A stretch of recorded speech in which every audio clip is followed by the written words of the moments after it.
Hello बच्चों, क्या हाल चाल। एमडी सर हिंदी मीडियम में आप सभी का स्वागत है। इस वीडियो में हम लोग एनसीईआरटी कक्षा 10वीं गणित का अध्याय 4 द्विघात समीकरण का प्रश्नावली 4.1 पढ़ेंगे।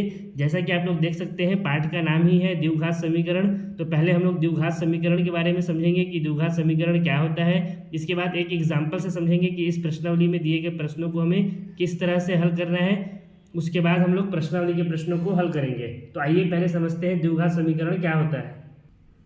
जैसा कि आप लोग देख सकते हैं, द्विघात समीकरण को समझने से पहले हमें इन दो बिंदुओं के बारे में पता रहना जरूरी है कि बहुपद का घात क्या होता है, साथ ही द्विघात बहुपद क्या होता है। तो आइए एक एक करके इनको समझते हैं कि बहुपद का घात क्या होता है और द्विघात बहुपद क्या होता है। उसके बाद द्विघात समीकरण के बारे में समझेंगे। जैसा कि आप लोग देख सकते हैं, बहुपद में चर की उच्चतम घात ही बहुपद की घात कहलाती है। इसको एग्जाम्पल से समझते हैं। जैसे हमारे पास कोई बहुपद दिया हुआ है 5x का स्क्वायर प्लस 6x के घात में 10 प्लस 9। तो इसमें बहुपद की घात क्या हो जाएगी। इसमें बहुपद का जो उच्चतम घात है वो क्या है, यहाँ 10 है और यहाँ 2 है। तो इसमें सब बड़ा क्या है, 10 है। तो यही बहुपद का घात इसमें क्या हो जाएगा, 10 हो जाएगा। इसी तरह से अगर हमको कोई बहुपद दिया हुआ है 58x प्लस x के पावर में 58, तो इसमें बहुपद का घात क्या हो जाएगा। पहले तो हम लोग देखेंगे कि इसमें उच्चतम घात क्या है। यहाँ x का पावर कितना है, 1 है, और यहाँ पे x का पावर कितना है, 58 है। तो यही क्या हो जाएगा, बहुपद का घात हो जाएगा। यानी बहुपद में जो भी उच्चतम घात दिया रहेगा वही हमारा क्या होता है, बहुपद का घात होता है। अब द्विघात बहुपद के बारे में समझते हैं कि द्विघात बहुपद क्या होता है। द्विघात बहुपद क्या होता है, ऐसा बहुपद जिसमें बहुपद का घात 2 होता है द्विघात बहुपद कहलाता है। और इसको हम लोग किस तरह से लिखते हैं, ax square plus b x plus c के रूप में हम लोग द्विघात बहुपद को लिखते हैं। इसको एग्जाम्पल के जरिए से समझते हैं। जैसे हमारे पास एक एग्जाम्पल दिया हुआ है 5x square plus 6x plus 7। ये क्या है, ये द्विघात बहुपद है। इसमें बहुपद का घात क्या है, 2 है। जो बहुपद का सबसे बड़ा घात होता है वही क्या होता है, द्विघात बहुपद होता है। हम लोग यहाँ पे पढ़ चुके हैं। तो इसमें घात में 2 आ गया है, तो यही क्या हो गया हमारा द्विघात बहुपद। और इस रूप में लिखा हुआ है ax square plus b x plus c के रूप में। अगर इसी की जगह पे अगर यहाँ पे हमको अगर दिया रहे सिर्फ 5x स्क्वायर प्लस 7, तो आप लोग कमेंट करके बताइए ये द्विघात बहुपद होगा या नहीं होगा। वीडियो को पॉज करिए, कमेंट करके इसको फट से बताइए ये द्विघात बहुपद होगा कि नहीं होगा। ये भी क्या होगा, हमारा द्विघात बहुपद होगा। इसको भी देखिए हम लोग किस तरह से लिख सकते हैं। इसको हम लोग लिख सकते हैं 5x square plus 0x plus 7। इसको हम लोग इस रूप में लिख सकते हैं। 0 का अगर x के साथ गुणा करेंगे तो 0 हो जाएगा। यानी हमारे पास क्या बचेगा, 5x स्क्वायर प्लस 7 ही बचेगा। तो ये भी हमारा किस रूप में है, इस रूप में है। और इसमें भी बहुपद का घात कितना है, 2 है। तो ये भी हमारा द्विघात बहुपद हो गया। अब बताइए ये हमारा द्विघात बहुपद है कि नहीं है। 5x के पावर में 3 plus 7x square plus 6x plus 9, ये हमारा द्विघात बहुपद है या नहीं है। कमेंट करके बताइए इसको फट से। ये हमारा द्विघात बहुपद नहीं होगा। क्यों नहीं होगा, क्योंकि ये जो हमारा बहुपद दिया हुआ है इसमें बहुपद का घात कितना है, इसमें बहुपद का घात 3 है। जो बहुपद का सबसे बड़ा वाला घात रहता है वही क्या रहता है, बहुपद का घात होता है। और यहाँ पे सबसे बड़ा घात क्या है, 3 है। और हमको क्या पता है कि बहुपद का जिसमें घात 2 होता है वो क्या होता है, द्विघात बहुपद। तो ये हमारा द्विघात बहुपद नहीं होगा। ये हमारा द्विघात बहुपद है और ये भी हमारा द्विघात बहुपद है। अब अगर इसी की जगह हमको दिया रहेगा 4x प्लस 9, अब ये बताइए ये द्विघात बहुपद है कि नहीं है।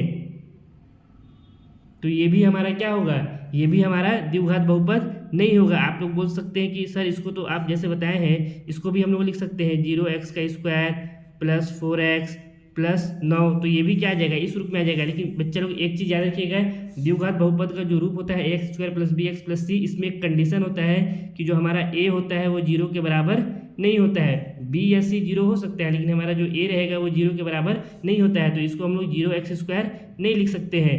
अगर हमको यहाँ पे दिया है 9x प्लस 9, तो ये हमारा द्विघात बहुपद नहीं होगा। अगर इसी के साथ हमको कोई समीकरण कुछ दे दिया है घात 2 में, अगर x square plus 9x plus 9, तो ये हमारा क्या हो जाएगा, द्विघात बहुपद। ये हमारा द्विघात बहुपद हो जाएगा, क्योंकि यहाँ पे क्या है, x स्क्वायर का टर्म है। बहुपद का घात कितना है, 2 है। और हम लोग जानते हैं बहुपद का घात जिसमें भी 2 रहता है वो क्या होता है, हमारा द्विघात बहुपद। और ये इस रूप में लिखा हुआ भी है। आई होप आप लोग को इतना समझ में आ गया। अब हम लोग समझते हैं द्विघात समीकरण किसे कहते हैं। आप लोग देख सकते हैं द्विघात समीकरण क्या होता है। द्विघात बहुपद को शून्य के बराबर करने पर द्विघात समीकरण मिलता है। इसका मतलब क्या हुआ? इसका मतलब ये हुआ कि हम लोग जब द्विघात बहुपद को शून्य के बराबर में कर देंगे तो जो समीकरण बनेगा उसको हम लोग क्या कहेंगे? द्विघात समीकरण कहेंगे। हम लोग द्विघात बहुपद किसको कहते हैं? ये ही होता है हमारा द्विघात बहुपद ax² + bx + c, जहाँ a 0 के बराबर नहीं होता है। तो अगर इसको हम लोग लिख दे ax² + bx + c बराबर 0, जहाँ हमारा a 0 के बराबर नहीं है, तो यही हमारा क्या हो जाएगा? यही हमारा हो जाएगा द्विघात समीकरण हो जाएगा। यहाँ पे 0 के बराबर, इसके बराबर में 0 नहीं था, ये सिर्फ एक बहुपद था, लेकिन जब इसके बराबर में 0 कर दिए तो ये क्या बन गया? एक समीकरण बन गया। ये समीकरण हमारा क्या कहलाएगा? द्विघात समीकरण कहलाएगा। यही इसका स्टैंडर्ड रूप होता है। इसको जो द्विघात समीकरण को लिखने का जो स्टैंडर्ड रूप होता है वो क्या होता है? ax² + bx + c बराबर 0, जहाँ a जो है वो 0 के बराबर नहीं होता है। इसको हम लोग एग्जाम्पल से भी समझ लेते हैं। जैसे हमारा ये द्विघात क्या है? बहुपद है 5x² + 6x + 7। क्या है हमारा? 5x² + 6x + 7 हमारा ये द्विघात बहुपद था। इसको अगर हम लोग 0 के बराबर कर देंगे तो ये हमारा क्या बन जाएगा? द्विघात समीकरण हो जाएगा। अगर इसी तरह से एक और एग्जाम्पल देख लीजिए, दिया हुआ है 9x² + 6x + 5, ये क्या है? द्विघात बहुपद है। इसको अगर हम लोग 0 के बराबर कर देंगे तो ये क्या हो जाएगा? द्विघात समीकरण हो जाएगा। और यहाँ पे कंडीशन बस एक ये रहता है कि a जो है हमारा 0 के बराबर नहीं होता है। ठीक है, इतना तक आप लोगों को कॉन्सेप्ट बिल्कुल क्लियर है। अब हम लोग एक एग्जाम्पल से समझते हैं कि इस प्रश्नावली में हमें किस तरह से प्रश्न आएंगे, उसको हमें किस तरह से सॉल्व करना है। यहाँ हम लोग को एक क्वेश्चन दिया हुआ है, बताइए कि x गुणा में ब्रैकेट में 2x + 3 बराबर x² + 1 द्विघात समीकरण है या नहीं है। तो इसको हम लोग कैसे सॉल्व करते हैं? इसको हम लोग सॉल्व करेंगे जब हम लोग ये इस समीकरण को सॉल्व करेंगे, जो हमको समीकरण दिया हुआ है, और इसको सॉल्व करने के बाद जो हमारा नया समीकरण बनेगा उसको हम लोग देखेंगे कि उसमें जो हमारा बहुपद का घात है वो 2 है या नहीं है। अगर बहुपद का घात 2 होगा तो हमारा जो दिया गया समीकरण है वो क्या हो जाएगा?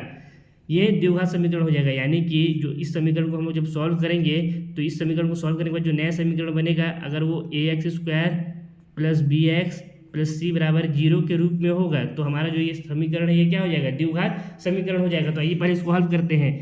पहले तो जो दिया हुआ समीकरण है इसको लिखते हैं। क्या दिया हुआ है? x ब्रैकेट में 2x + 3 बराबर x² + 1, यही हमको समीकरण दिया हुआ है। क्या करेंगे? इस x का पहले 2x के साथ गुणा करेंगे, फिर इस x का 3 के साथ गुणा करेंगे तो क्या हो जाएगा? जब 2x के साथ गुणा करेंगे तो ये हो जाएगा 2x² + x का 3 के साथ गुणा करेंगे तो क्या हो जाएगा?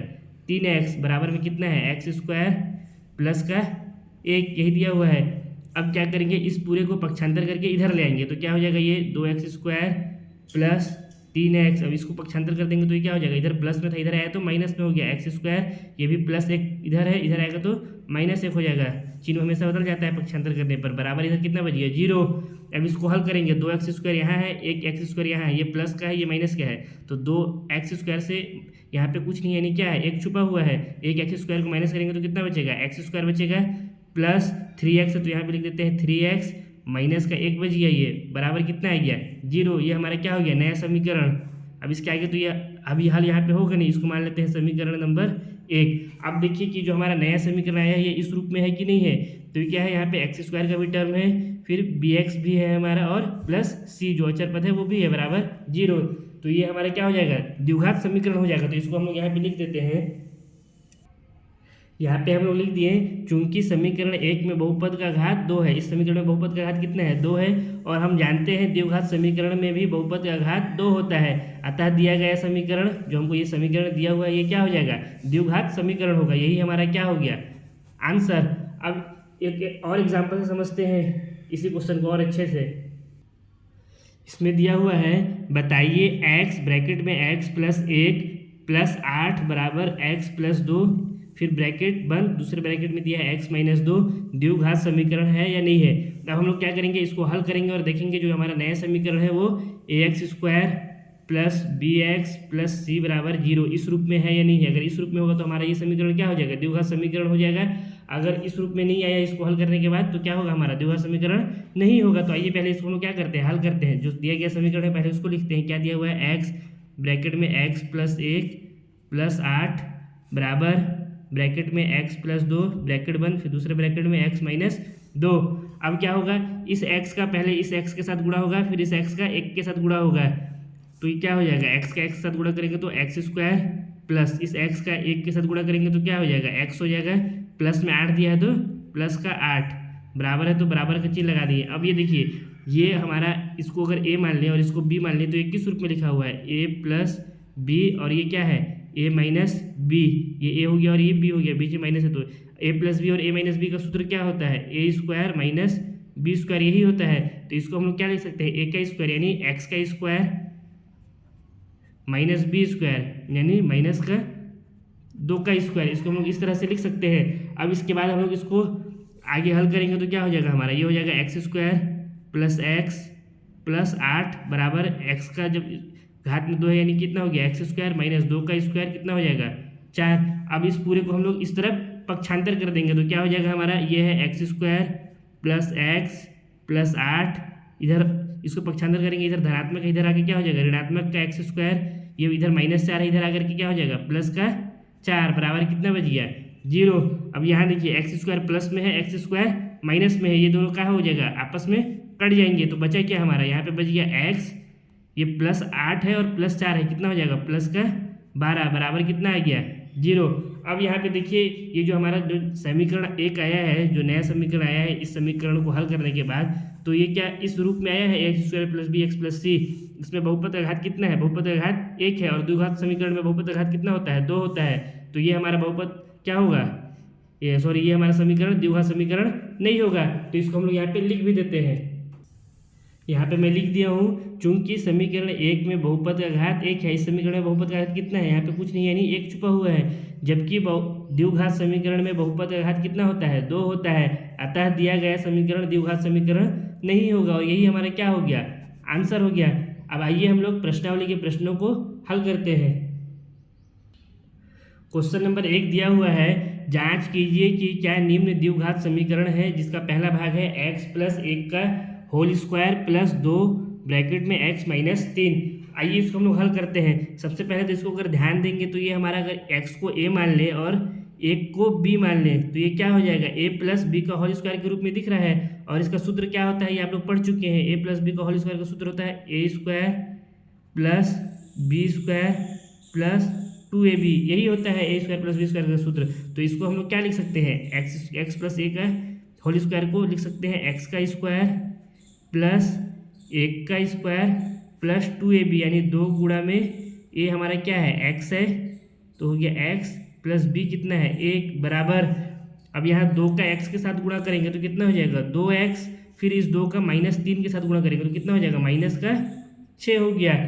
अब इसको हम लोग ब्रैकेट को खोलते हैं तो ये क्या हो जाएगा, एक्स स्क्वायर का एक्स स्क्वायर प्लस 1 का स्क्वायर कितना होता है 1 ही होता है, प्लस 2 का एक्स के साथ गुणा करेंगे तो 2x हो जाएगा, और ये प्लस नहीं ना, ये भी गुणा में होगा, और जब इस 2x को 1 के साथ गुणा करेंगे तो कितना आएगा 2x ही आएगा, बराबर ये कितना है 2x माइनस का 6। अब इस पूरे को हम क्या करेंगे, इधर पक्षांतर कर देंगे तो ये कितना आ जाएगा x square plus 1 plus 2x, ये -2x हो जाएगा, इधर प्लस में था तो -2x, और ये -6 था, इधर आकर के प्लस का 6 हो गया, बराबर कितना हो गया 0।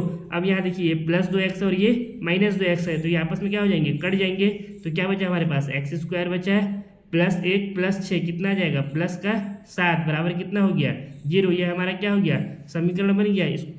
यही हमारा क्या है, इसको हल करने के बाद बना हुआ नया समीकरण, इसको मान लेते हैं समीकरण 1। अब देखिए ये समीकरण जो है हमारा x square plus b x plus c बराबर 0 के रूप में है कि नहीं है, यहाँ पे एक्स स्क्वायर का टर्म है तो ये हो गया एक्स स्क्वायर, और प्लस अचर पद है यहाँ कितना है 7 प्लस में। अब इस यहाँ पे हमारा कोई एक्स का कोई यहाँ पे पद नहीं दिया हुआ, तो इसको हम लोग क्या लिख सकते हैं 0x लिख सकते हैं। हमारा सिर्फ जो ए है वही 0 के बराबर नहीं होता है, बी और सी 0 के बराबर हो सकता है, तो इसकी हमारा क्या हो जाएगा, ये हमारा द्विघात समीकरण हो जाएगा। तो इसको हम यहाँ पे लिख भी देते हैं, क्योंकि समीकरण 1 में बहुपद का घात कितना है 2 है, यहाँ पे मैं लिख दिया है चूंकि समीकरण 1 में बहुपद का घात 2 है और द्विघात समीकरण में भी बहुपद का घात 2 होता है, अतः दिया गया समीकरण द्विघात समीकरण है। यही हमारा क्या हो गया, इसका आंसर हो गया। अब इसी तरह से इसके दूसरे वाले भाग को हल करते हैं। क्वेश्चन नंबर 1 का दूसरा भाग दिया हुआ है एक्स स्क्वायर माइनस 2x बराबर -2 ब्रैकेट में 3 माइनस एक्स। इसको हम लोग को जांच करके बताना है कि ये द्विघात समीकरण है या नहीं है। तो इसको हम लोग हल करते हैं, क्या करेंगे सबसे पहले तो ये जो दिया हुआ है इसको हम लोग एज इट इज लिख देंगे। ये हो गया हमारा एक्स स्क्वायर माइनस 2x बराबर, अब इसको हल करेंगे -2 का 3 के साथ गुणा करेंगे तो कितना हो जाएगा -6 हो जाएगा। यहाँ -2 है, यहाँ +3 है, तो ये हो गया हमारा -6। -2 का -x के साथ गुणा करेंगे तो क्या हो जाएगा, माइनस माइनस क्या होता है प्लस, तो हो जाएगा प्लस का 2x। अब इस पूरे को हम लोग क्या करेंगे, इस तरफ पक्षांतर कर देंगे, तो ये क्या हो जाएगा एक्स स्क्वायर माइनस 2x, -6 था इधर आकर के क्या हो जाएगा प्लस का 6, और ये +2x था इधर आकर के क्या हो जाएगा माइनस का 2x हो जाएगा, बराबर क्या बच गया 0। अब इसको हल करेंगे तो क्या हो जाएगा एक्स स्क्वायर -2x कितना हो जाएगा -4x, ये प्लस का 6 बराबर क्या हो गया 0। यही हमारा क्या आ गया समीकरण, ये हमारा हो गया 1। अब इसमें क्या है, जो बहुपद का घात 2 है तो ये भी क्या हो जाएगा द्विघात समीकरण हो जाएगा। तो इसको भी हम लोग यहाँ पे लिख देते हैं, यहाँ पे लिख दिया है कि चूंकि समीकरण 1 में बहुपद का घात 2 है और द्विघात समीकरण में भी बहुपद का घात 2 होता है, अतः दिया गया समीकरण द्विघात समीकरण है। यानी जो हमको ये समीकरण दिया हुआ है ये क्या है द्विघात समीकरण है, ये हमारा क्या हो गया आंसर। अब इसी तरह से इसके तीसरे वाले भाग को हल करते हैं। क्वेश्चन नंबर 1 का तीसरा वाला भाग दिया हुआ है x-2 और x+1 बराबर x-1, दूसरे ब्रैकेट में है x+3। अब इसको हम लोग को हल करके बताना है ये द्विघात समीकरण है कि नहीं। तो इसको हल करते हैं, क्या होगा पहले x का गुणा x के साथ करेंगे, फिर इस x का गुणा 1 के साथ करेंगे, फिर इस -2 का गुणा x के साथ करेंगे, फिर -2 का गुणा +1 के साथ करेंगे। तो इसका हम लोग गुणा कर देते हैं, x का x के साथ गुणा करेंगे तो क्या हो जाएगा x², फिर x का +1 के साथ गुणा करेंगे तो क्या हो जाएगा x आ जाएगा, -2 का x के साथ गुणा करेंगे तो क्या हो जाएगा -2x, -2 का +1 के साथ गुणा करेंगे तो क्या हो जाएगा -2 हो जाएगा, माइनस प्लस का गुणा करते तो माइनस होता है बराबर। अब इस x का इस x के साथ गुणा करेंगे तो क्या हो जाएगा x², फिर इस x का +3 के साथ गुणा करेंगे तो क्या हो जाएगा +3x। अब इस -1 का x के साथ गुणा करेंगे तो क्या हो जाएगा -x हो जाएगा, फिर इस -1 का +3 के साथ गुणा करेंगे तो क्या हो जाएगा ये -3 हो जाएगा। अब क्या करेंगे हम लोग इस पूरे को पक्षांतर करके इस तरफ लाएंगे तो क्या हो जाएगा ये पूरा ये इसको यहाँ पे हल कर लीजिए, ये जो हल होगा अभी इसको हल कर लेते हैं। पहले ये x² हो गया, ये +x और ये -2x क्या हो जाएगा ये -x हो जाएगा। यहाँ पे कुछ नहीं है, यानी एक छुपा हुआ है, -2 से +1 हम लोग क्या कर देंगे घटा देंगे तो हो गया -x। अब यहाँ हम कितना बच गया -2 बराबर ये क्या है हमारा x² +3x -x क्या हो जाएगा ये प्लस का 2x हो जाएगा -3।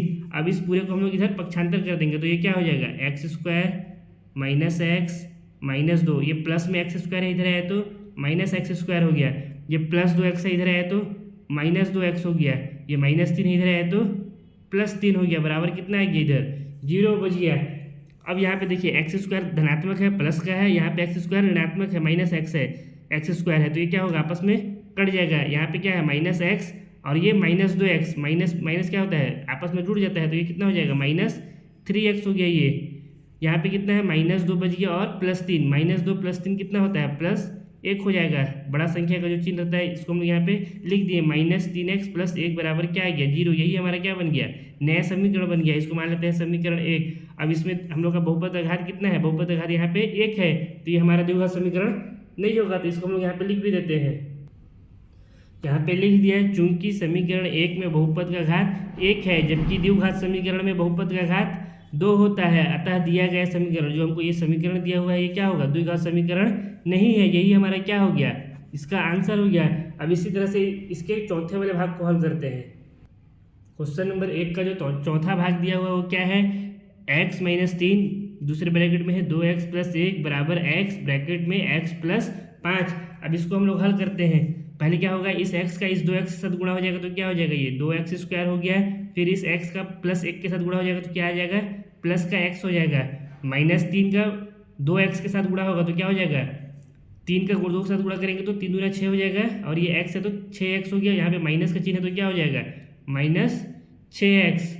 अब इस 3 का -3 का +1 के साथ गुणा करेंगे तो क्या हो जाएगा -3 हो जाएगा, तो इसको हम लोग लिख देंगे -3 बराबर x का x के साथ गुणा हो गया तो क्या हो गया x², इस x का +5 के साथ गुणा हो जाएगा तो क्या हो जाएगा +5x। अब इस पूरे को हम लोग क्या करेंगे पक्षांतर करके इस तरफ लाएंगे तो ये क्या हो जाएगा, या इसको पहले आप हल कर लेते हैं उसके बाद पक्षांतर करेंगे। यहाँ पे हो गया 2x² + x - 6x कितना हो जाएगा ये -5x हो जाएगा, यहाँ पे प्लस का 1x है और ये -6x है, आपस में क्या होगा घट जाएगा तो ये हो गया 5x माइनस 3 बराबर एक्स स्क्वायर प्लस 5x। अब ये 5x क्या एक्स स्क्वायर प्लस 5x को हम क्या करेंगे, इस तरफ पक्षांतर कर देंगे, तो ये कितना हो जाएगा 2x square minus 5x minus 3, ये एक्स स्क्वायर इधर पक्षांतर हो तो माइनस में हो जाएगा एक्स स्क्वायर, ये भी प्लस 5x है तो इधर आकर के माइनस का 5x बराबर कितना हो गया इधर 0। अब यहाँ पे देखिए 2x स्क्वायर प्लस में है और यहाँ माइनस एक्स स्क्वायर है, तो ये आपस में क्या हो जाएगा, घट जाएगा, तो कितना आ जाएगा एक्स स्क्वायर हो जाएगा, दो में से एक घटाएंगे तो माइनस 5x माइनस 5x कितना हो जाएगा माइनस का 10x माइनस 3 बच गया, तो एक हो गया माइनस 3 बराबर कितना आ गया 0। यही हमारा क्या हो गया, नया समीकरण बन गया, इसको मान लेते हैं हम लोग समीकरण 1। अब समीकरण 1 में बहुपद का घात कितना है 2, तो ये क्या हो जाएगा, जो समीकरण दिया हुआ है ये द्विघात समीकरण होगा, तो इसको हम लोग लिख भी लेते हैं। चूंकि समीकरण 1 में बहुपद का घात 2 है और द्विघात समीकरण में भी बहुपद का घात 2 होता है, अतः दिया गया समीकरण, जो हमको ये समीकरण दिया हुआ है ये क्या होगा, द्विघात समीकरण है। यही हमारा क्या हो गया, इसका आंसर हो गया। अब इसका हम लोग पांचवा वाले भाग को हल करते हैं। क्वेश्चन नंबर 1 का पांचवा भाग दिया हुआ है 2x माइनस 1 ब्रैकेट दूसरे ब्रैकेट में है x माइनस 3 बराबर पहले ब्रैकेट में दिया हुआ है x प्लस 5 और दूसरे ब्रैकेट में है x माइनस 1। तो इसको हम लोग क्या पहले हल करते हैं, इस 2x का क्या हो जाएगा, इस x के साथ गुणा हो जाएगा, तो ये क्या हो जाएगा 2x स्क्वायर हो गया ये, फिर इस 2x का इस माइनस 3 के साथ गुणा होगा तो क्या हो जाएगा माइनस 6x हो जाएगा, 2 का 3 से गुणा करेंगे तो 6 हो गया, और ये x है माइनस का चिन्ह है तो यहाँ पे हो गया माइनस 6x, माइनस 1 का x के साथ गुणा करेंगे तो क्या हो जाएगा, ये माइनस x हो गया, माइनस 1 का माइनस 3 के साथ गुणा करेंगे तो क्या हो जाएगा, माइनस माइनस क्या होता है प्लस होता है, तो ये हो गया हमारा प्लस का 3 बराबर x का x के साथ गुणा करेंगे तो क्या हो जाएगा x स्क्वायर हो गया, ये इस x का माइनस 1 के साथ गुणा करेंगे तो क्या हो जाएगा माइनस x हो जाएगा, प्लस 5 का x के साथ गुणा करेंगे तो क्या हो जाएगा 5x हो गया, प्लस 5 का माइनस 1 के साथ गुणा करेंगे तो क्या हो जाएगा माइनस 5, प्लस माइनस माइनस। अब इसको हल करेंगे तो इसका कितना आ जाएगा 2x square minus 6x minus x कितना हो गया ये माइनस 7x प्लस का 3 बराबर x स्क्वायर ये हो गया माइनस x प्लस 5x कितना हो जाएगा ये प्लस का 4x हो जाएगा, आपस में घट जाएगा, यहाँ पे बड़ा संख्या उसके सामने प्लस चिन्ह है तो यहाँ पे भी प्लस चिन्ह लग गया है माइनस 5। अब इस पूरे को पक्षांतर करके इस तरफ ले आएंगे तो कितना हो जाएगा ये 2x square minus 7x plus 3। अब ये एक्स स्क्वायर को इधर पक्षांतर करेंगे तो इधर प्लस में इधर आके क्या हो जाएगा ये माइनस हो जाएगा, तो ये हो गया minus x square plus 4x भी इधर प्लस में इधर आएगा तो माइनस 4x हो गया, माइनस 5 इधर है, इधर आएगा तो प्लस का 5 हो गया बराबर कितना बचा 0। अब इसको हम लोग हल करते हैं, 2x स्क्वायर यहाँ है माइनस एक्स स्क्वायर यहाँ है, यहाँ पे कुछ नहीं है यानी एक छुपा हुआ है, दो में से एक माइनस करेंगे तो कितना हो जाएगा एक्स स्क्वायर बच गया, माइनस 7x ये है और ये भी क्या है माइनस 4x, तो ये आपस में क्या हो जाएगा जुड़ जाएगा और चिन्ह कौन सा लगेगा ऋणात्मक, तो ये कितना हो गया माइनस 11x प्लस 3 प्लस 5 कितना हो जाएगा प्लस का 8 बराबर कितना हो गया 0। अब यही हमारा क्या हो गया समीकरण 1 बन गया है, इसको हम लोग मान लेते हैं समीकरण 1। और इस समीकरण में जो बहुपद का घात कितना है 2 है, तो ये दिया गया समीकरण हमारा क्या हो जाएगा, ये समीकरण हमारा द्विघात समीकरण हो जाएगा, इसको हम लोग यहाँ पे लिख भी लेते हैं। समीकरण 1 में बहुपद का घात 2 है और द्विघात समीकरण में भी बहुपद का घात 2 होता है, अतः दिया गया समीकरण क्या हो जाएगा द्विघात समीकरण है, यही हमारा क्या हो गया इसका आंसर। अब इसी तरह से इसके छठवें वाले भाग को हल करते हैं। क्वेश्चन नंबर 1 का छठवां भाग दिया हुआ है x square plus 3x plus 1 बराबर x माइनस 2 का होल स्क्वायर। अब इसको अगर हम लोग ध्यान से देखें तो ये किस रूप में लिखा हुआ है, ये a माइनस बी का होल स्क्वायर है। अब इसका फॉर्मूला क्या होता है a square minus b square minus b square minus 2ab, नहीं sorry a square plus b square minus 2ab ना, plus b square minus 2ab। अब हम लोग क्या करेंगे इसको इस फॉर्मूले में रख देंगे, तो इसका आंसर क्या आ जाएगा हमारा, पहले तो इसको हम लोग हल करते हैं। ये क्या है एक्स स्क्वायर है प्लस 3x है प्लस 1, ये सेम रहेगा बराबर एक्स स्क्वायर क्या है हमारा ए स्क्वायर, तो यहाँ पे क्या हो जाएगा एक्स का स्क्वायर प्लस बी स्क्वायर यानी प्लस का 2 का स्क्वायर माइनस 2ab, 2 हमारा हो जाएगा ये 2 इंटू ए कितना दिया हुआ है, ए दिया हुआ है हम लोग का x, तो यहाँ पे हो जाएगा x इंटू बी कितना दिया हुआ है 2 दिया हुआ है, तो यहाँ पे हम लोग लिख देंगे इंटू में 2। अब इसको हल करेंगे तो क्या हो जाएगा x square plus 3x plus 1 बराबर एक्स का स्क्वायर कितना हो जाएगा, एक्स स्क्वायर प्लस 2 का स्क्वायर कितना हो गया 4, माइनस तो माइनस 2 इंटू 2 4 हो जाएगा और गुणा में एक्स है तो कितना हो जाएगा -4x। अब इस पूरे को हम लोग पक्षांतर करके इस तरफ ले आएंगे तो क्या हो जाएगा, ये x square plus 3x plus 1, ये एक्स स्क्वायर प्लस में इधर आया तो माइनस का एक्स स्क्वायर हो गया है, प्लस 4 है इधर आया तो माइनस का 4 हो गया है, ये -4x इधर आ जाएगा तो प्लस का 4x हो जाएगा, बराबर कितना हो गया 0। अब यहाँ देखिए एक्स स्क्वायर ये प्लस में है, ये एक्स स्क्वायर माइनस में है, ये आपस में क्या होगा कट जाएगा। यहाँ प्लस 3x है प्लस 4x है तो ये कितना हो जाएगा प्लस का 7x प्लस 1 है -4 है, ये कितना हो गया माइनस का 3 बराबर 0। ये हमारा क्या आ गया, नया समीकरण बन गया। इसको यही हमारा क्या है समीकरण, इसको हम लोग मान लेते हैं 1। अब इसमें देखिए ये जो समीकरण है इसमें बहुपद घात कितना है, बहुपद घात यहाँ पे 1 है, तो ये समीकरण हमारा क्या होगा, द्विघात समीकरण नहीं होगा, क्योंकि हम लोग क्या जानते हैं द्विघात समीकरण क्या होता है, ax square plus bx plus c बराबर 0, जहाँ a 0 के बराबर नहीं होता है। और इसमें बहुपद घात कितना होता है 2, इसमें बहुपद घात कितना है 1, तो इसको हम लोग लिख भी देंगे यहाँ पे लिख दिए, चूंकि समीकरण 1 में बहुपद का घात 1 है जबकि द्विघात समीकरण में बहुपद का घात 2 होता है, अतः दिया गया समीकरण द्विघात समीकरण नहीं होगा। और यही हमारा क्या हो गया, इसका आंसर हो गया। अब हम लोग इसी तरह से इसके अगले भाग को हल करते हैं। क्वेश्चन नंबर 1 का 7वां भाग दिया हुआ है, x प्लस 2 का होल क्यूब बराबर 2x ब्रैकेट में एक्स स्क्वायर माइनस 1। इसको हम लोग हल करते हैं। सबसे पहले तो इसको आप लोग ध्यान से देखिए, तो ये किस रूप में लिखा हुआ है, ये a प्लस b का होल क्यूब के रूप में लिखा हुआ है। ये x को a मान लेते हैं और 2 को b मान लेते हैं, तो इसका फॉर्मूला क्या होता है, a का क्यूब प्लस b का cube plus 3a square b plus 3ab square होता है। अब हम लोग क्या करेंगे, इसको इस फॉर्मूले में रख देंगे तो क्या हो जाएगा हमारा a का क्यूब यानी x का क्यूब हो गया प्लस b का क्यूब यानी 2 का क्यूब प्लस 2 का cube plus 3a square b, तो यहाँ पे लिखेंगे 3a स्क्वायर, a स्क्वायर हमारा कितना है x है, तो यहाँ पे हो जाएगा हमारा एक्स स्क्वायर इंटू में b है, तो यहाँ पे b हमारा कितना है 2 है, तो यहाँ पे गुणा में 2 हो जाएगा, ये भी क्या है आपस में सब गुणा में है। फिर प्लस, तो प्लस 3 है तो यहाँ पे 3 लिख दिए, a की जगह में क्या लिखेंगे हम लोग x, तो यहाँ पे लगा देते हैं गुणा में x, गुणा में फिर कितना है b का स्क्वायर, तो गुणा में b कितना है हमारा 2 है, तो यहाँ पे हो गया 2 का स्क्वायर बराबर, बराबर की इस तरफ क्या दिया हुआ है 2x, इस 2x का इस एक्स स्क्वायर के साथ गुणा करेंगे तो क्या हो जाएगा, 2 का एक्स स्क्वायर के साथ गुणा करेंगे तो 2x का क्यूब हो गया ये, तो इसको लिखते हैं 2x का क्यूब। अब इस 2x का इस -1 के साथ गुणा करेंगे तो क्या हो जाएगा -2x हो जाएगा।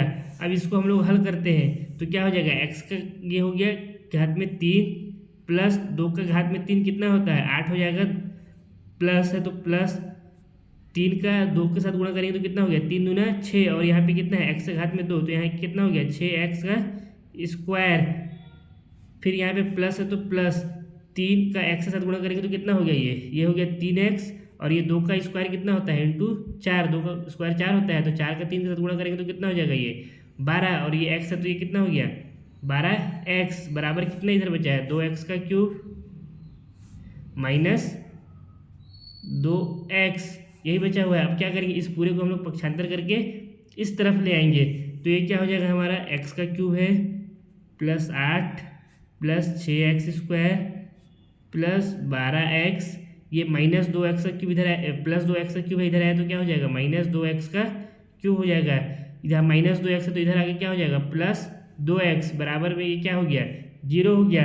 अब इसको हम लोग हल करेंगे तो ये देखिए कितना है यहाँ पे +x का क्यूब है, यहाँ पे -2x का क्यूब है, तो ये आपस में क्या होगा घट जाएगा, और यहाँ -2 है यहाँ पे +1 है, तो निशान कौन सा लगेगा इसमें चिन्ह माइनस का लगेगा, क्या बच जाएगा ये -x का क्यूब। अब हमारा क्या हो गया, यहाँ 6x का स्क्वायर है, कहीं पे और x का स्क्वायर का टर्म नहीं है, तो ये हो गया हमारा प्लस 6x स्क्वायर। उसके बाद यहाँ पे कितना है 12x प्लस 2x, ये कितना हो जाएगा प्लस 14x, क्या बच गया हमारा प्लस में 8 बराबर कितना हो गया 0। यही हमारा क्या हो गया एक नया समीकरण बन गया। इसको हम लोग मान लेते हैं समीकरण 1। आप कमेंट करके फट से बताइए फटाफट कि ये जो दिया गया समीकरण है ये द्विघात समीकरण होगा या नहीं होगा। वीडियो को पॉज करिए और कमेंट करके बताइए इसको। तो बच्चे लोग ये द्विघात समीकरण नहीं होगा। क्यों नहीं होगा द्विघात समीकरण? क्योंकि आप लोग तो बोलेंगे सर यहाँ पे x का पावर में 2 है, लेकिन जब मैं आप लोग को वीडियो शुरू किया था उसी टाइम बता दिया था कि किसी भी बहुपद में जो बहुपद का जो सबसे बड़ा वाला घात रहता है वही क्या कहलाता है? बहुपद का घात। तो इसमें बहुपद का सबसे बड़ा घात कितना है? 3 है। तो इसमें बहुपद का घात यानी कितना आ गया? 3 आ गया। और द्विघात बहुपद में, ये द्विघात समीकरण में बहुपद का घात कितना होता है? 2 होता है। एक्स का स्क्वायर का ही टर्म तो है, इसमें क्यूब थोड़ी है। इसमें ax² प्लस bx+c बराबर 0 होता है। यहाँ पे एक्स का क्यूब वाला टर्म कहीं पे है नहीं, इसमें एक्स का क्यूब आ गया, यानी यहाँ पे बहुपद का घात कितना हो गया? 3 हो गया। तो ये हमारा रैखिक द्विघात समीकरण नहीं होगा। तो इसको हम लोग यहाँ पे लिख भी देते हैं। इसमें लिख दिया है चूंकि समीकरण 1 में बहुपद का घात 3 है जबकि द्विघात समीकरण में बहुपद का घात 2 होता है, अतः दिया गया समीकरण द्विघात समीकरण नहीं है। यही हमारा क्या हो गया? इसका आंसर हो गया। अब क्वेश्चन नंबर 1 का एक आखिरी पार्ट बचा हुआ है, उसको भी हम लोग इसी तरह से सॉल्व करते हैं। क्वेश्चन नंबर 1 का जो 8वां वाला भाग है उसमें क्या दिया हुआ है? एक्स का cube minus 4x² minus x plus 1 बराबर x माइनस 2 का होल क्यूब। तो इसको हम लोग हल करते हैं। सबसे पहले तो इसको देखिए, ये किस रूप में दिया हुआ है? ये एक्स हमारा ए हो गया और 2 को हम लोग बी मान लिए, तो ये हमारा क्या हो जाएगा? a माइनस बी का होल क्यूब के रूप में लिखा हुआ है। और इसका फॉर्मूला सूत्र आप लोग पहले पढ़ चुके हैं। इसका फॉर्मूला क्या होता है? इसका फॉर्मूला होता है a का क्यूब माइनस बी का cube minus 3a² b plus 3ab² होता है। तो इसको हम लोग क्या करेंगे? इस फॉर्मूले में रख देंगे।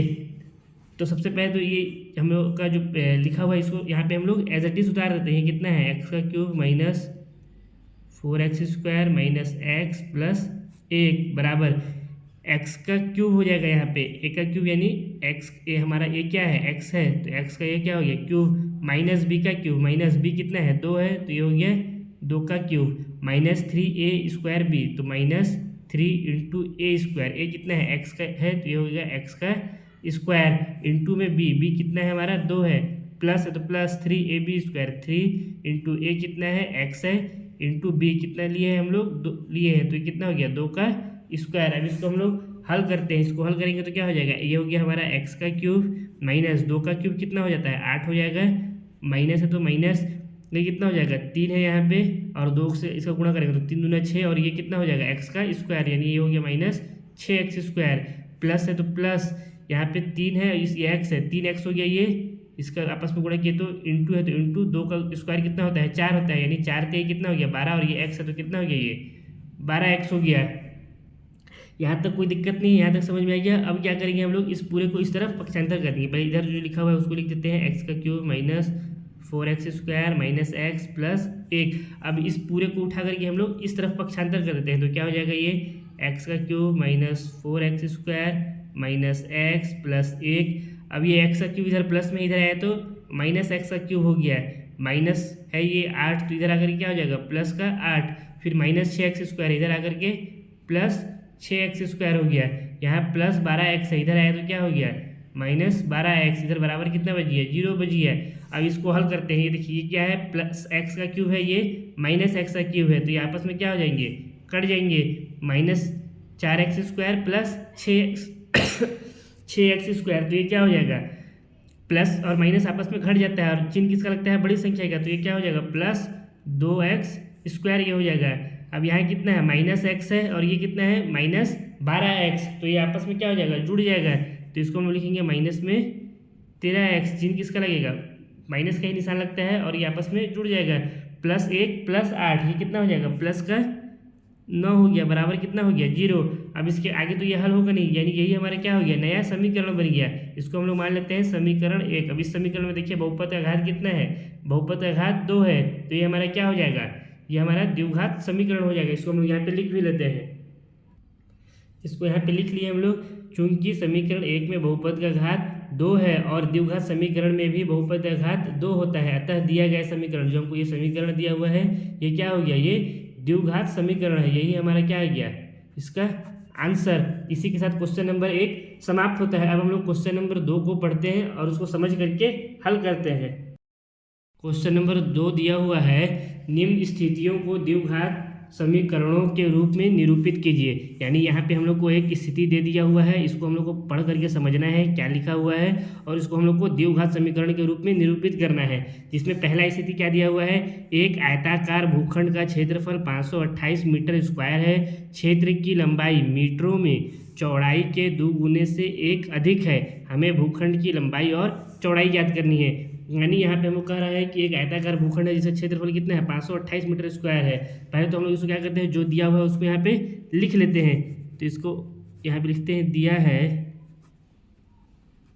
क्या दिया हुआ है, आयताकार भूखंड का क्षेत्रफल कितना दिया हुआ है, बराबर 528 मीटर स्क्वायर, यही दिया हुआ है। अब इसके बाद हमको आगे क्या कह रहा है, क्षेत्र की लंबाई मीटरों में चौड़ाई के 2 गुने से 1 अधिक है। यानी जो क्षेत्र का जो लंबाई है उसका लंबाई कितना है, चौड़ाई के 2 गुने से 1 अधिक है। और यहाँ पे चौड़ाई हम लोग को दिया हुआ नहीं है, तो हम लोग यहाँ पे मानते हैं, माना चौड़ाई, यह आयताकार भूखंड की चौड़ाई, कुछ भी लिख सकते हैं, आयताकार भूखंड के क्षेत्र की चौड़ाई को हम लोग क्या मान लेते हैं, x मान लेते हैं, x मीटर। इसको x मीटर क्यों माने हैं, क्योंकि हम लोग को यहाँ पे चौड़ाई नहीं दिया हुआ है। तो इसका जो आयताकार भूखंड का लंबाई है वो लंबाई क्या आ जाएगा, लंबाई क्या आ जाएगा, लंबाई को क्या बोल रहा है, लंबाई चौड़ाई के 2 गुने से 1 अधिक है। यानी 2 का x का 2 गुना कितना हो जाएगा, 2x हो जाएगा, और इससे 1 अधिक है यानी प्लस का 1 हो जाएगा। तो ये क्या आ गया, हमारा लंबाई आ गया। ये कैसे आया, समझिए इसको संख्या से। अगर ऐसा समझ में नहीं आया, मान लीजिए अगर हम लोग को चौड़ाई कितना दिया हुआ है, 1 दिया हुआ है, चौड़ाई हम लोग को कितना दिया हुआ है, 1 दिया रहेगा, और बोलेगा लंबाई उसके 2 गुने से 1 अधिक है, तो लंबाई उससे क्या आ जाएगा, लंबाई आ जाएगा 2 × 1 + 1 हो जाएगा। 1 का 2 गुना 2 हो गया, 2 गुणा में 1 प्लस 1 अधिक है, यानी प्लस इसमें क्या लगा दिए, 1 लगा दिए। तो वही हम लोग यहाँ पे भी किए हैं। अगर आप लोग को इतना समझ में आ गया तो आप लोग बाकी पूरे क्वेश्चन को आसानी से हल कर सकते हैं। अब इसके बाद देखिए, इतना समझ में आ गया, लंबाई 2x + 1 कैसे हुआ, कहें कि चौड़ाई के 2 गुने से 1 अधिक है, और चौड़ाई हम लोग क्या माने हैं, x मीटर। ये भी हमारा किस में है, मीटर में है ये पूरा।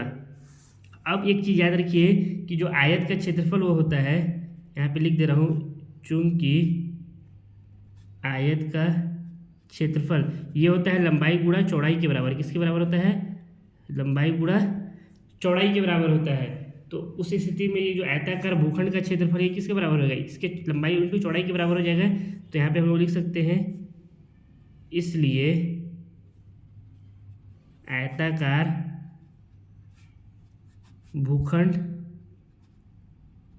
का क्षेत्रफल किसके बराबर हो जाएगा, इसके लंबाई गुणा चौड़ाई के क्षेत्रफल के बराबर हो जाएगा। और आयताकार भूखंड का क्षेत्रफल कितना दिया हुआ है, 528 मीटर स्क्वायर। तो इसके जगह पे हम लोग क्या लिख सकते हैं, 528 लिख सकते हैं, बराबर लंबाई क्या है, गया है हम लोग का 2x + 1 है, तो यहाँ पे हम लोग लिखेंगे 2x + 1, और चौड़ाई को क्या लिए हैं हम लोग, x लिए हैं, तो यहाँ पे इंटू में x कर देंगे। अब इसको हम लोग हल कर देते हैं। तो पहले इसको हम लोग लिख देते हैं 528 बराबर 2x में x का गुणा करेंगे तो क्या हो जाएगा, 2x का स्क्वायर हो जाएगा, प्लस है तो प्लस, इस 1 का x के साथ गुणा करेंगे तो क्या हो जाएगा, x हो जाएगा। अब इसको हम लोग क्या करेंगे, यहाँ से 528 को पक्षांतर करके इस तरफ ले जाएंगे, तो इधर क्या हो जाएगा, 0 बराबर 2x square plus x minus 528 हो जाएगा। इधर इस तरफ से तो वो प्लस में था, इधर आया तो माइनस में हो गया। या इस समीकरण को हम लोग और कैसे लिख सकते हैं, इसको हम लोग लिख सकते हैं 2x square plus x minus 528 बराबर 0।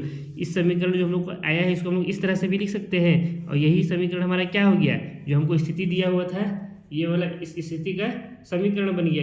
स्थिति 1 हम लोग को दिया हुआ था, इसका समीकरण क्या बन गया, इसका समीकरण बन गया 2x square plus x minus 528 बराबर 0। इसको हम लोग मान लेते हैं समीकरण 1। और इस समीकरण 1 में जो x है हमारा, ये x क्या है, इसको हम लोग क्या माने थे, इसको माने थे हम लोग x को चौड़ाई माने थे क्षेत्र का, और ये किसमें माने थे, मीटर में। तो इसको हम लोग यहाँ पे लिख भी देते हैं।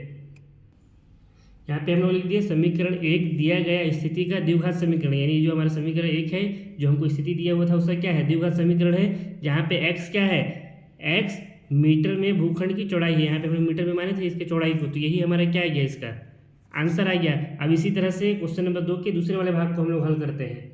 क्वेश्चन नंबर 2 का जो दूसरा वाला स्थिति दिया हुआ है, इसमें क्या दिया हुआ है, दो क्रमागत धनात्मक पूर्णांकों का गुणनफल 306 है। हमें पूर्णांकों को ज्ञात करना है। तो सबसे पहले तो आप लोग जानते हैं कि पूर्णांक क्या होता है, जिसमें हमारी सारी संख्या होती है, धन वाली संख्या भी होती है और ऋणात्मक संख्या भी होती है। लेकिन हमको क्या लेना है, इसमें धनात्मक पूर्णांक लेना है, यानी 1 2 3 4 ये हमारा क्या है, धनात्मक पूर्णांक है। अब इसमें से क्या बोला, क्रमागत धनात्मक पूर्णांकों का गुणनफल 306। तो सबसे पहले तो समझिए क्रमागत क्या होता है। क्रमागत क्या होता है, जैसे हमारे पास कोई पहला संख्या है 5, फिर इसके बाद है 6, तो ये क्या आ रहा है, क्रम से आ रहा है। फिर इसके बाद आएगा 7, फिर 8, तो यही हमारा क्या हो जाता है, क्रमागत। अब इसको हम लोग 5 को क्या लिख सकते हैं, 5। इसी तरह से 6 को क्या लिख सकते हैं हम लोग, 5 + 1 लिख सकते हैं। इसके बाद अगर 7 रहेगा तो 7 को क्या लिखेंगे, 5 + 2 लिखेंगे। ये बिल्कुल क्रम से आ रहा है, तो इसको हम लोग क्या कहते हैं, क्रमागत। और ये क्या है, धनात्मक पूर्णांक है। तो इसका क्या है, गुणनफल 306 दिया हुआ है। तो हम लोग को यहाँ पे पूर्णांक तो नहीं दिया हुआ कि पूर्णांक कौन कौन सा है, तो हम लोग इसके हल में मानते हैं, माना पहला पूर्णांक जो है वो क्या है, x है। तो हमारा दूसरा पूर्णांक क्या हो जाएगा, इसको दूसरा धनात्मक पूर्णांक ना, यहाँ पे हमको धनात्मक बोला, यहाँ पे भी आप लोग धनात्मक लिख लीजिएगा, धनात्मक। ये भी हमारा क्या हो गया, धनात्मक पूर्णांक। ये क्या हो जाएगा हमारा, x + 1 हो जाएगा। क्रम से है, ये x है तो x + 1, यानी यहाँ पे अगर ये संख्या x को अगर 5 मान ले तो ये क्या हो जाएगा, 5 + 1 यानी 6 हो गया। अब इसके बाद क्या बोला है, प्रश्नानुसार। अब यहाँ पे लिख लेते हैं, प्रश्नानुसार इनका गुणनफल जो है वो 306 है। यानी इसको अगर हम लोग इस तरह से लिखें, x गुणा में x + 1, तो क्या आ रहा है, 306 आ रहा है। तो इसको हम लोग हल कर लेते हैं। x का x के साथ गुणा होगा तो क्या हो जाएगा, x²। x का 1 के साथ गुणा होगा तो क्या हो जाएगा, प्लस का निशान है तो प्लस लग गया, और यहाँ पे हो गया x बराबर कितना आ गया, 306। अब इस 306 को पक्षांतर करके हम लोग इस तरफ ले आएंगे, तो ये क्या हो जाएगा, x² + x - 306 बराबर 0। ये हमारा क्या आ गया, समीकरण आ गया। इसको हम लोग मान लेते हैं समीकरण 1। और यही हमारा क्या है, यही हमारा जो स्थिति दिया हुआ है इसका द्विघात समीकरण है। द्विघात समीकरण हमारा क्या होता है, ax² + bx + c बराबर 0। इसी रूप में ये दिया हुआ है, जिसको हम लोग यहाँ पे लिख भी लेते हैं। इसको हम लोग यहाँ पे लिख लिए, समीकरण 1 ही दिया गया स्थिति का क्या है, द्विघात समीकरण है। जहाँ x हमारा क्या है, लघुत्तर धनात्मक पूर्णांक। ये हमारा क्या था, छोटा वाला धनात्मक पूर्णांक था। इसमें +1 कर देंगे तो क्या हो जाएगा, ये बड़ा धनात्मक पूर्णांक हो जाएगा। तो इसको हम लोग क्या लिख दिए, लघुत्तर धनात्मक पूर्णांक है। यही क्या हो गया इसका आंसर। इसी तरह से इसके तीसरे वाले भाग को समझते हैं और हल करते हैं। क्वेश्चन नंबर 2 का जो तीसरा वाला भाग है उसमें दिया हुआ है, रोहन की माँ उससे 26 वर्ष बड़ी है, उनकी आयु वर्षों में का गुणनफल अब से 3 वर्ष पश्चात 360 हो जाएगी। हमें रोहन की वर्तमान आयु ज्ञात करनी है।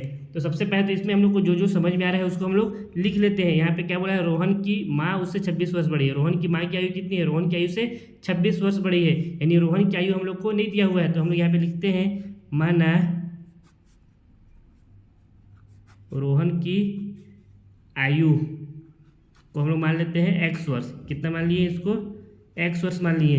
तो उसकी माँ की आयु कितनी हो जाएगी, तब रोहन की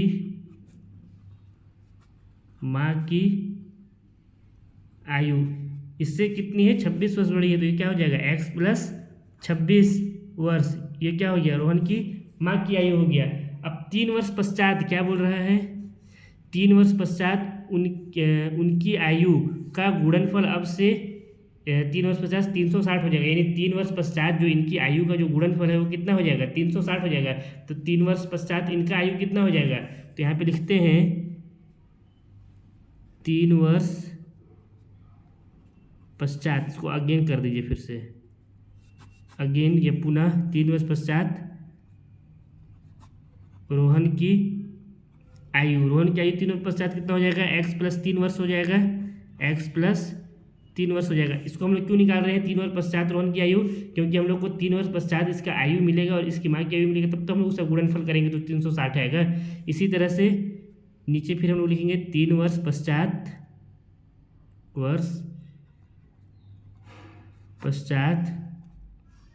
रोहन की माँ की आयु।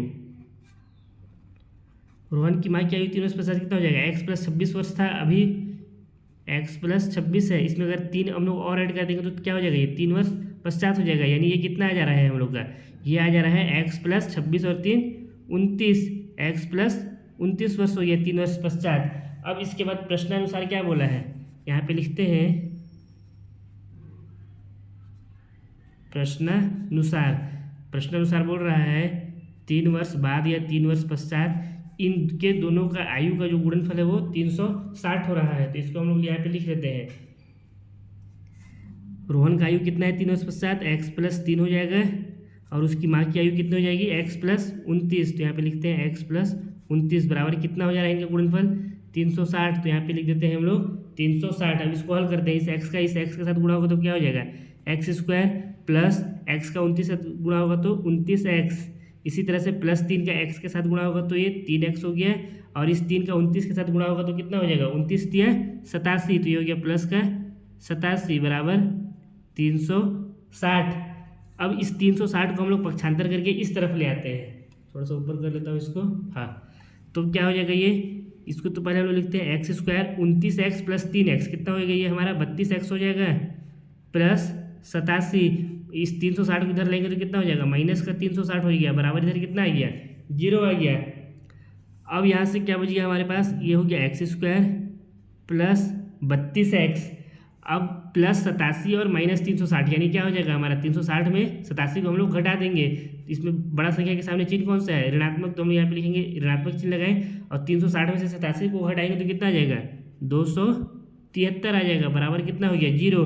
तो ये जो समीकरण आया यही समीकरण क्या है, जो हम लोग को स्थिति दिया हुआ था उसका द्विघात समीकरण है, इसको हम मान लेते हैं समीकरण 1। और यहाँ पे जो x है, x वो क्या है, x हम लोग किसको माने हैं, x माने हैं इस प्रश्न में हम लोग रोहन की आयु को, तो यहाँ पे हम लोग इसको लिख भी देते हैं, इसको यहाँ पे लिख दिया, समीकरण 1 ही दिया गया स्थिति का द्विघात समीकरण है, जहाँ x वर्षों में रोहन की वर्तमान आयु है, यही हमारा क्या हो गया, इसका आंसर हो गया। अब इसका एक आखिरी भाग बच जाता है, उसको भी हम लोग इसी तरह से समझ करके हल करते हैं। ये समझ गए ना ये कैसे हल हुआ है, इसमें बस कुछ नहीं करना है। अगर आप लोग इसको समझ गए या आप लोग इतना समझ गए कि प्रश्न में हमको क्या बोल रहा है कंडीशन को, तो ये आप लोग को इजी सॉल्व करना बहुत ही आप लोगों के लिए इजी हो जाएगा। मेन है इसको समझना है, इसको आप लोग अगर एक बार में समझ में नहीं आया तो वीडियो को दोबारा देखिए, पॉज करके फिर से उसको देखिए। तो अगर आप लोग को ये समझ में नहीं आएगा तो आप लोग इसको नहीं बना सकते हैं। असल जो है इस प्रश्न का वो क्या है, इस कॉन्सेप्ट को समझना है कि प्रश्न में हमसे क्या कह रहा है, उसके बाद ये आप लोग से बहुत ही आसानी के साथ बन जाएगा। ठीक है, अब हम लोग इसका जो लास्ट भाग दिया हुआ है, आखिरी भाग चौथा वाला, उसको भी हम लोग अब इसी तरह से समझ के हल करते हैं। क्वेश्चन नंबर 1 का जो चौथा वाला भाग है, इसमें कह रहा है हमसे एक रेलगाड़ी 480 किलोमीटर की दूरी समान चाल से तय करती है। यानी अगर वो शुरू में 50 की स्पीड में है तो आखिरी तक जब तक उसका पूरा दूरी कंप्लीट नहीं हो जाता 50 की स्पीड में ही है। यदि इसकी चाल 8 किलोमीटर प्रति घंटा कम होती तो वह उसी दूरी को तय करने में 3 घंटे अधिक लेती। अब इसके बाद बोल रहा है अगर इसकी चाल को हम लोग क्या करते हैं 8 किलोमीटर कम करते हैं, यानी शुरू में अगर 50 था तो 8 कम कर देंगे तो 42 हो जाएगा। तो इस दूरी को तय करने में कितना समय लगा रहा है, 3 घंटा अधिक लगा रहा है। यानी अगर इस दूरी को पहले 50 की स्पीड से तय करने में वो 10 घंटा लगा रहा है, तो अगर 42 की स्पीड उसको कर दे, 8 किलोमीटर प्रति घंटा का स्पीड कम कर दे उसमें से, तो कितना घंटा लगाएगा वो, 3 घंटा उससे अधिक लगाएगा। अब हमें क्या बोल रहा है, हमें रेलगाड़ी की चाल याद करनी है। तो अब इसको हम लोग हल करते हैं। सबसे पहले तो हम लोग यहाँ पे क्या है, रेलगाड़ी का चाल को जो है स्पीड नहीं दिया हुआ है, तो इसको हम लोग मान लेते हैं, माना रेलगाड़ी या फिर ट्रेन की चाल x किलोमीटर प्रति घंटा है। इसकी चाल को हम लोग क्या मान लिए, x किलोमीटर प्रति घंटा। अब यहाँ पे हम लोग को क्या बोला है, दूरी कितना दिया हुआ है 480, दूरी कितना दिया हुआ है हम लोग को, दूरी दिया हुआ है 480 किलोमीटर। एक फॉर्मूला होता है, इसको आप लोग नोट भी कर लीजिए और याद भी कर लीजिएगा कि अगर हम लोग को चाल दिया हुआ है ना, यह चाल बराबर क्या होता है, दूरी बटा समय होता है। अब इसी से अगर हम लोग समय को इधर ले आएंगे तो समय बराबर क्या हो जाएगा, समय बराबर हमारा क्या आ जाएगा, दूरी बटा चाल हो जाएगा। क्या कि इस समय को इधर ले और 4 को यहाँ ले गए तो ये क्या हो जाएगा, इससे दूरी बटा 4। अगर अब हम लोग को दूरी निकालना है तो क्या करेंगे, इस चाल को इसके साथ गुणा कर देंगे तो हम लोग को दूरी मिल जाएगा। यहाँ से अगर हम लोग दूरी निकालें, दूरी तो क्या हो जाएगा, समय इधर है इंटू में 4 हो जाएगा, तो ये क्या हो जाएगा हमारा समय गुणा में 4। ये इसका एक फॉर्मूला ही होता है ये। अब देखिए अब यहाँ पे हम लोग के पास क्या है, चाल भी है और दूरी भी है, लेकिन समय हम लोग को नहीं दिया हुआ है, तो हम लोग समय इस फॉर्मूला से निकाल सकते हैं कि नहीं, दूरी बटा चाल। तो यहाँ पे हम लोग निकाल देंगे, समय हमारा कितना आ जाएगा, समय क्या है दूरी बटा चाल, दूरी कितना है 480, तो यहाँ पे लिखेंगे 480 बटा चाल कितना है x किलोमीटर प्रति घंटा, तो यहाँ पे लिखेंगे x, और ये किस में आ जाएगा हमारा घंटा में, आवर में आ जाएगा ना। अब आप लोग बोलेंगे सर यहाँ पे समय क्यों निकाले हैं, क्योंकि ये जो चाल और दूरी और समय ये आपस में क्या रहते हैं, एक दूसरे से रिलेट रहते हैं, एक दूसरे से जुड़े हुए रहते हैं। जब तक ये तीनों चीज़ मालूम नहीं रहेगा हम लोग क्वेश्चन को सॉल्व नहीं कर सकते हैं, इसलिए हम लोग यहाँ पे क्या किए, समय को भी निकाल दिए। अब इसके बाद पुनः हमको क्या बोल रहा है प्रश्न में, पुनः बोल रहा है यदि इसकी चाल 8 किलोमीटर प्रति घंटा कम होती, तो इसका चाल 8 किलोमीटर प्रति घंटा अगर हम लोग कम कर देंगे तो चाल क्या हो जाएगा, x मिनट 8 हो जाएगा। तो इसको हम लोग यहाँ पे लिख देते हैं, पुनः चाल को या ट्रेन की चाल को कुछ भी लिख सकते हैं, चाल को 8 किलोमीटर प्रति घंटा कम होने पर जो इसका फिर से जो चाल बनेगा वो क्या आ जाएगा, x माइनस 8 किलोमीटर प्रति घंटा यही बनेगा। अब इसका शुरू में चाल x था, अब इसमें से 8 किलोमीटर प्रति घंटा कम कर दिया तो x माइनस 8 बच जाएगा। अब ये x माइनस 8 हो गया तो हमारा समय क्या हो जाएगा, जब इस चाल से दूरी तय कर रहा है तो समय था 480 बटा x। अब इसमें क्या बोल रहा है प्रश्न में कि जब इसका स्पीड को 8 किलोमीटर प्रति घंटा कम कर दिए तो समय क्या लग रहा है, 3 घंटा अधिक लग रहा है, यानी जो हमारा समय था इसमें क्या हो जाएगा, 3 ऐड हो जाएगा। तो इस स्थिति में हमारा जो समय आएगा वो क्या आएगा, इस स्थिति में समय यानी 8 घंटे प्रति किलोमीटर चाल जो है हमारा कम होने पर जो हमारा समय आ रहा है वो समय हमारा क्या आ जाएगा, 480 बटा x प्लस में 3। ये हमको क्या बोला है प्रश्न में ही हमको ये दे दिया है। अब ये हमको प्रश्न में दे दिया है, समय भी हमारा आ गया, चाल भी आ गया, और दूरी तो हमारा सेम ही है। दूरी जो हमारा शुरू में था 480 वो अभी भी क्या है 480 ही है। दूरी हमको कितना दिया हुआ है 480 किलोमीटर, और ये हमारा समय किस में है, आवर में, घंटा में है। अब यहाँ पे देखिए हमारे पास चाल भी है, दूरी भी है, दूरी भी है और समय भी है। तो हम लोग इसका दूरी को हम लोग यहाँ से आसानी से ज्ञात कर सकते हैं कि नहीं। अब इसको हम लोग क्या लिख सकते हैं, इसको हम लोग लिख सकते हैं चूंकि चाल गुणा समय बराबर दूरी, यही होता है ना फॉर्मूला यहाँ पे, यही है दूरी बराबर समय गुणा में चाल, यही होता है। या आप लोग कुछ भी कर सकते हैं, जरूरी नहीं है चाल गुणा समय। आप लोग यहाँ पे चाल बटा या दूरी बटा चाल, तीनों में से कोई भी फॉर्मूला लगा सकते हैं, चाल बराबर दूरी बटा समय या समय बराबर दूरी बटा चाल, कुछ भी कर सकते हैं। लेकिन ऐसे करने से थोड़ा सा हम लोग को सॉल्व करना आसान रहेगा, तो हम लोग इसको गुणा के फॉर्म में लिख सकते हैं, लिख दिए हैं, ठीक है। आप लोग चाहे तो इसको समय बराबर दूरी बटा चाल के रूप में भी यहाँ पे लिख सकते हैं, या चाल बराबर दूरी बटा समय के भी रूप में लिख सकते हैं। तो इससे हमारा क्या आ जाएगा, चाल हमारा कितना दिया हुआ है, चाल दिया हुआ है x माइनस 8, तो इसकी जगह पे हम लोग क्या लिख देंगे x माइनस 8, गुणा है तो गुणा का चिन्ह, समय कितना है हम लोग का 480 बटा x प्लस 3 घंटा लग रहा है ये, तो इसको हम लोग लिख देंगे 480 बटा x प्लस में 3 बराबर कितना है हमारा, बराबर में दिया हुआ है दूरी 480। अब इसको हम लोग क्या करेंगे, इसको हम लोग हल कर देंगे। तो थोड़ा सा इसको ऊपर कर दे रहा हूँ मैं, हाँ इतना में हो जाएगा। तो अब इसको हल करेंगे तो क्या हो जाएगा, इस x का इसके साथ पहले गुणा होगा, फिर इस x का इस 3 के साथ गुणा होगा, फिर इस 8 का इसके साथ और इस 8 का इसके साथ गुणा होगा। तो इसको गुणा करते हैं, x का 480 बटा x के साथ गुणा होगा तो कितना हो जाएगा 480x बटा में x, यही आएगा। फिर अब इस x का प्लस 3 के साथ गुणा होगा तो कितना हो जाएगा प्लस का 3x, फिर माइनस है तो माइनस 480 के साथ अगर हम लोग 8 का गुणा करेंगे तो कितना आ जाएगा हम लोग का, 480 के साथ 8 का गुणा करेंगे तो हो जाएगा 3840। कितना हो जाएगा 3840 बटा में x है तो बटा में x प्लस यहाँ माइनस है, यहाँ प्लस है, तो ये क्या हो जाएगा हमारा माइनस हो जाएगा। 8 से कितना हो जाता है 24 बराबर कितना है इधर 480। अब एक काम करिए, x वाले टर्म को इधर यहाँ से ये x और ये x आपस में क्या हो गया, कट गया, यहाँ भी x है यहाँ भी x है, तो इसको हम लोग क्या लिख सकते हैं 480 प्लस 3x सॉरी ना प्लस 3x माइनस 3840 बटा में x माइनस 24 बराबर 480।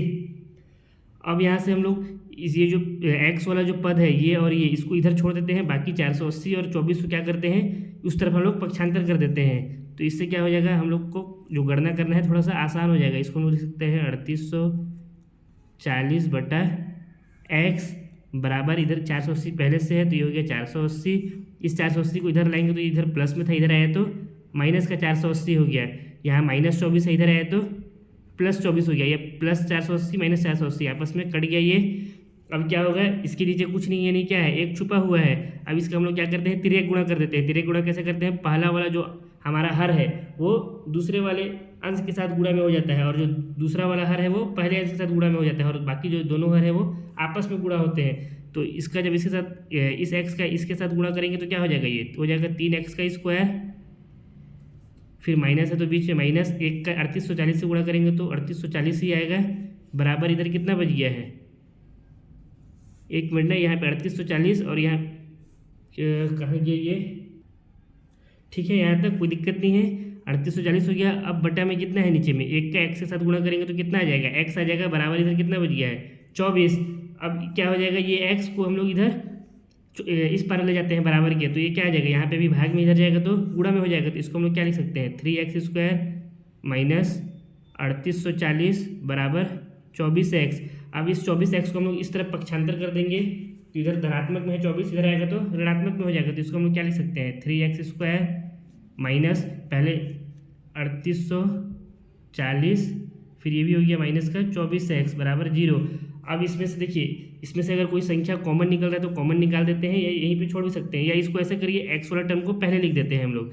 ये हो गया 3x² माइनस 3840 माइनस, सॉरी ये इसको काट करके इसको हम लोग क्या लिख सकते हैं, 3x² माइनस 24x माइनस 3800, ओहो बार बार गलत हो रहा है, 40 बराबर कितना हो गया, 0 हो गया। ये हमारा क्या हो गया, जो दिया हुआ स्थिति था उसका द्विघात समीकरण हो गया। यही हमारा क्या है, इसका आंसर है। या यहाँ से अगर कोई संख्या कॉमन निकल रहा है और समीकरण और छोटा हो रहा है तो उसको हम लोग और छोटा कर देते हैं। यहाँ भी देखिए, यहाँ भी 3 है, यहाँ 24, यहाँ 3840, इन तीनों से क्या हो जाएगा, 3 कॉमन निकल जाएगा, ओवेनिस्ट हो जाएगा। तो यहाँ पे कितना बच गया, x² बच गया, माइनस 8 कितना होता है, 8 24 होता है, तो यहाँ पे 8x आ गया, माइनस 3840 को 3 से जब हम लोग इसमें से कॉमन निकाल देंगे तो कितना बच जाएगा, 1280 बराबर कितना हो जाएगा, 0।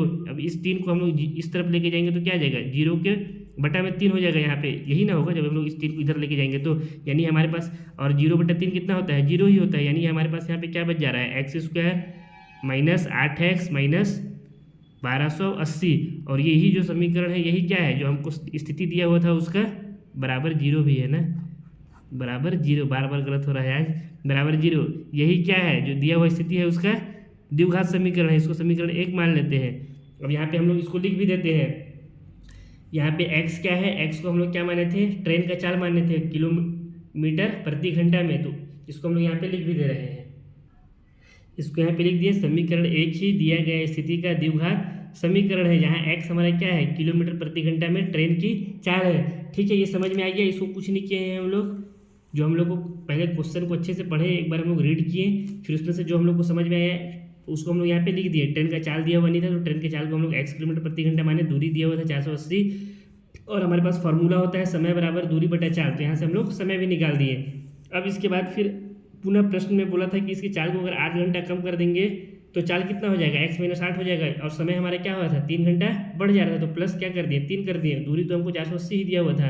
अब इसमें से किसी भी एक फॉर्मूले में आप लोग रख करके इन सबको सॉल्व कर सकते हैं। तो हम लोग किस में रख दिए, चाल गुणा समय बराबर दूरी में। अगर हम लोग इसमें रखते हैं समय बराबर दूरी बटा चाल में, तो क्या करना पड़ता है हम लोग को, फिर से थोड़ा सा पक्षांतर वगैरह करना पड़ता है। तो हम इसमें से हम लोग का आसान था, इसको जब हम लोग हल किए तो हल करने के बाद क्या आ गया हमारा, हल करने के बाद आ गया था 3x² माइनस 24x माइनस 3840 बराबर 0। यहीं पे भी हम लोग अगर इसको छोड़ देते तो हमारा आंसर क्या होता है, सही होता है। लेकिन यहाँ से 3 कॉमन निकाला था तो हम लोग 3 को कॉमन निकाल करके समीकरण को क्या कर दिए, और आसान कर दिए।